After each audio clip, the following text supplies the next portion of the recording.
Well, see, that's the paradox of Masonry in the modern age, I think.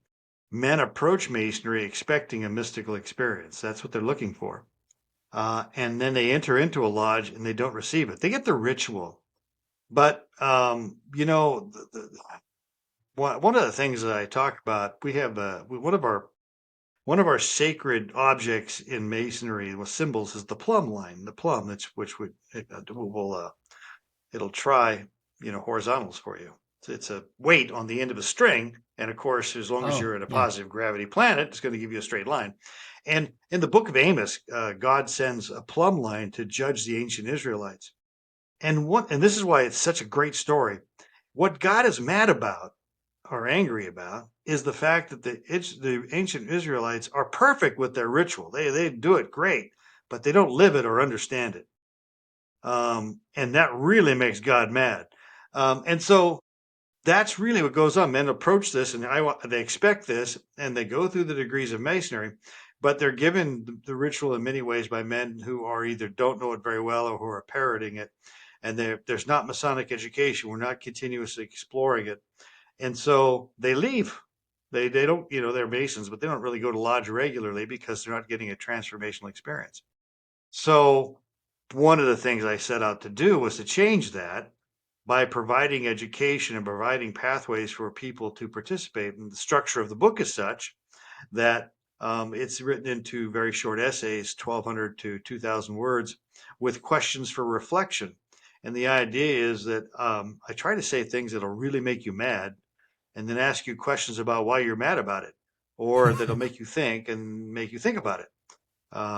So you're absolutely right. Men approach this expecting one thing, and we don't deliver. I think church does the same thing now too. We were looking for an experience, we're not getting it, and therefore we don't go back. Yeah, that has been a thing of the last, well, decade or more than a decade now. It is also the reason. I mean, I'm a a Germanic heathen myself, a pagan polytheist. Why there has been a revival going on in the pagan movement, because um, we still have a lot of, well, literally natural mysticism in our rituals, in our beliefs, and church has also um, become very activistic. It's become very politicized. From what I have seen, I haven't been raised religious myself, but I've always been raised around religion, if you will. My grandparents from both sides were Roman Catholic.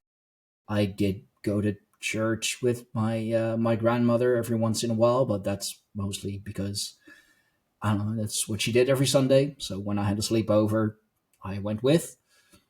Always found it incredibly fascinating, but yeah, I can understand when you say that it's lost a lot of the mystique, especially if you read the stories from the Bible and like all these miracles that have happened when you go to church or when you go to a lodge.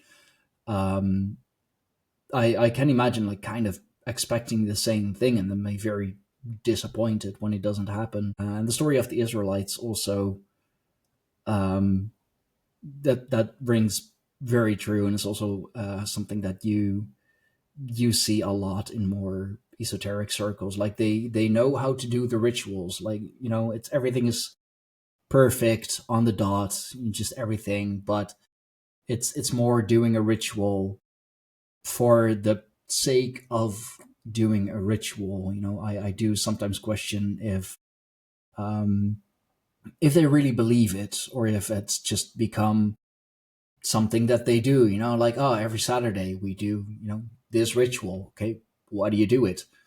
Oh, because it's a thing that we're doing every Saturday. So yeah, I can understand why if you go in there with accumulated knowledge over the years, and you talk about all the, the beautiful esoteric topics that are out there and that are so incredibly fascinating, that you're getting a lot of blank stares, like, what? Like, I don't know. Are we supposed to know this? So I totally understand, and it's a shame, really, because I mean, that's Sure. that's how it started.